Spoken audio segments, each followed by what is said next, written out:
کے حوض کے کتنی زبردست تجویز ہے. دیکھیے آپ پیسے مر جائیں گے تو ضروری تھا کہ اس حوض پر قبضہ کیا جائے یا اس حوض سے پانی لیا جائے. تو کہا کہ میں اللہ سے عہد کرتا ہوں ان کے حوض کا پانی پی کر رہوں گا ورنہ اسے ڈھا دوں گا یا اس کے لیے جان دے دوں گا. جب یہ ادھر سے نکلا تو ادھر سے حضرت حمزہ بن عبد المطلب, کون؟ آپ صلی اللہ علیہ وسلم کے چچا, بہت طاقتور, آپ صلی اللہ علیہ وسلم کے چچا بہت طاقتور, حمزہ رضی اللہ عنہ نکلے. دونوں میں حوض سے پرے ہی مدبیر ہو گئی. حضرت حمزہ رضی اللہ عنہ نے ایسی تلوار ماری کہ اس کا پاؤں نصف پنڈلی سے, گھٹنے سے تھوڑا نیچے کٹ گیا, کٹ کر اڑ گیا اور پیٹھ کے بل وہ گر پڑا. اس کے پاؤں سے خون کا پھوارا نکل رہا تھا جس کا رخ اسی کے ساتھیوں کی طرف تھا. پھوارا چل رہا تھا خون کا, اسی کے ساتھیوں کی طرف تھا. لیکن اس کے باوجود وہ گھٹنوں کے بل گھسیٹ کر حوض کی طرف بڑھا. اب کیونکہ اس نے عہد کیا تھا اللہ کے نام سے, اسی تکلیف سے بڑھا. اس میں داخل ہوا ہی چاہتا تھا کہ اپنی قسم پوری کرے. اتنے میں حضرت حمزہ رضی اللہ عنہ نے دوسری ضرب لگائی اور وہ حوض میں ہی ڈھیر ہو گیا, پانی نہیں پی سکا, اپنی قسم پوری نہ کر سکا. یہ پہلا ایندھن ہے اس غزوہ بدر کا, جو پہلا شخص جو قتل کیا گیا. اب آئیے دعوت مبارزت, میں تھوڑا سا فاسٹ کرتا ہوں, جہاں اہم ہے وہیں پر تھوڑا رک کر اس کی تفصیل بیان کروں گا. دعوت مبارزت, دعوت مبارزت کیا ہے اس کو بتلا دیتا ہوں. دعوت مبارزت کہتے ہیں جنگ کی ابتدا سے پہلے جو جنگی سہ سوار, جو جنگ کے جو ماہرین ہوتے ہیں, جو بڑے لوگ ہوتے ہیں, وہ ان میں سے ایک دو لوگ سامنے آتے ہیں اور دونوں ایک دوسرے کو دعوت مبارزت یعنی لڑائی لڑنے بھیڑنے کے لیے دعوت دیتے ہیں کہ اگر تم میں دم ہے تو ہمارے ایک آدمی کو تو مار کے بتاؤ, باقی پوری فوج تو باقی ہے. سمجھ نہیں, ایک آدمی کو مار کے بتاؤ, تمہارے آدمی کا ایک آدمی اگر ہمارے ایک آدمی کو مار سکتا ہے تو ہم اندازہ کریں گے تم ہماری ساری فوج کو مار سکتے ہو. یہ کیا ہے دعوت مبارزت. تو کچھ لوگ آتے ہیں, ان کے طرف سے کچھ لوگ آتے ہیں, دونوں میں لڑائی ہوتی, اس سے باقی پوری جنگ کا اندازہ کیا جاتا ہے کہ جنگ کس کے طرف سے فائنل ہونے والی ہے. دعوت مبارزت سمجھ میں آئی؟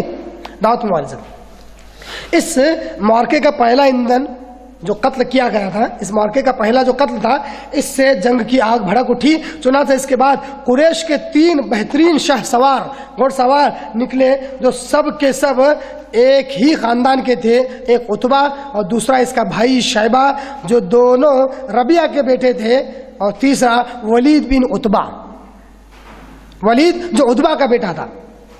انہوں نے اپنی صف سے الگ ہوتے ہوئے دعوت مبارزت دی. مقابلے کے لیے انصار کے 3 نوجوان آئے. ایک عوف, دوسرے معوذ, یہ دونوں حارث کے بیٹے تھے اور ان کی ماں کا نام افرا تھا. تیسرے عبداللہ بن رواحہ, یہ تینوں انصاری تھے. قریشیوں نے کہا تم کون لوگ ہو؟ انہوں نے کہا ہم انصار کی ایک جماعت ہیں. قریشیوں نے کہا آپ لوگ شرف مد مقابل نہیں ہو, یعنی تمہاری وہ اوقات نہیں ہے کہ ہم جیسے شریف لوگوں کے خلاف تم لڑ سکو. تو انصار ہو, ہم قریش ہیں, ہم پاسباں ہیں خانہ کعبہ کے, متولی ہیں ان لوگ, ہمارا تمہارا کہاں تلنا کہاں ہے, یہ کہہ دیا ان کو. اور لیکن اس لیے ہمیں آپ سے کوئی سروکار نہیں ہے, تم چلے جاؤ, ہم تو اپنے چچیرے بھائیوں کو چاہتے ہیں. پھر ان کی منادی نے آواز لگائی محمد صلی اللہ علیہ وسلم ہمارے پاس ہماری قوم کے ہمسروں کو بھیجو جو ہماری طرح کے ہیں. رسول صلی اللہ علیہ وسلم نے فرمایا عبیدہ بن حارث اٹھو, صحابی رسول, حضرت حمزہ اٹھو, حضرت علی اٹھو. 3 لوگ, حضرت عبیدہ, حضرت حمزہ, حضرت علی, 3 لوگ آپ نے آواز دی, تینوں اٹھے. جب یہ لوگ اٹھے اور قریشیوں کے قریب پہنچے تو انہوں نے پوچھا آپ کون لوگ ہیں؟ انہوں نے اپنا تعارف کرایا. قریشیوں نے کہا ہاں آپ لوگ شریف مد مقابل ہیں, شریفوں کے بالکل برابر ہے. اس کے بعد جنگ ہوئی, معرکہ ہوئی. حضرت عبیدہ نے جو سب سے معمر تھے, عمر رسیدہ تھے, بوڑھے تھے, عتبہ بن ربیعہ کے مقابلے میں کھڑے ہو گئے. اب اتنا سمجھ لو, ادھر سے 3 ادھر سے 3, نام بھول بھی گئے تو چلتا. اب کون بوڑھے ہیں اتنا تو یاد رکھو, خالی ایک شخص بوڑھے ہیں ذرا عمر میں, عمر رسیدہ, وہ عتبہ بن ربیعہ سے مقابلہ کیا. حضرت حمزہ رضی اللہ عنہ نے شیبہ سے, حضرت علی رضی اللہ عنہ نے ولید سے. حضرت حمزہ اور حضرت علی نے تو دونوں نے تو اپنے مقابل کو جھٹ مار بھی دیا, تبھی پہنچے, تبھی دونوں نے قتل بھی کر دیا. لیکن حضرت عبیدہ جو عمر رسیدہ تھے ان کے مد مقابل کے درمیان ایک ایک وار کا تبادلہ ہوا، دونوں ایک ایک وار سے ایک دوسرے کو گہرا زخم دیا۔ اتنے میں حضرت علی حمزہ اپنے اپنے شکار سے فارغ ہو کر آتے ہی ادبا پر ٹوٹ پڑے، اس کا کام تمام کر دیا۔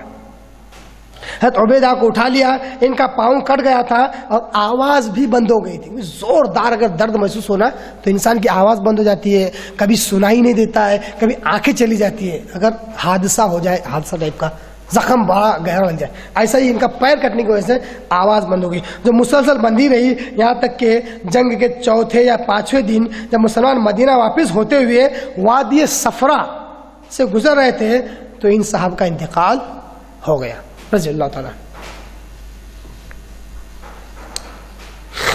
بات سمجھ میں آئی کہ نہیں آئی؟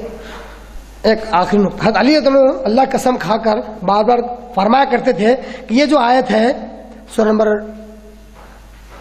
22 کی آیت نمبر 19، ہذان خصمان اختصموا فی ربہم، کہ یہ دونوں فریق کیا جنہوں نے اپنے رب کے بارے میں جھگڑا کیا ہے، کہتے تھے یہ آیت ہماری تعلق سے ہے، کیونکہ ہم تین لوگ آ گئے، ہمارے درمیان جو جنگ ہوئی نا اسی کے تعلق سے اللہ نے یہ بات فرمائی۔ بہرحال یہ دعوت مبارزت تھی۔ اب عام ہجوم کیسے ہوتا ہے، عام ہجوم میں جنگ کیسے ہوتی ہے؟ اس مبارزت کا انجام مشرکین کے لیے ایک برا آغاز تھا۔ وہ ایک ہی جست میں اپنے 3 بہترین شو سواروں اور کمانڈروں سے ہاتھ دھو بیٹھے تھے، اس لیے انہوں نے غیظ اور غضب سے بے قابو ہو کر ایک آدمی کی طرح ایک بارگی مسلمانوں پر حملہ کر دیا۔ اس سے اب اندازہ ہو گیا کہ اب کون جیتے گا، کس کا پلڑا بھاری ہے۔ یہ 3 مضبوط جنگی شاہ سواروں کو مسلمانوں نے دیکھتے ہی دیکھتے ختم بھی کر دیا۔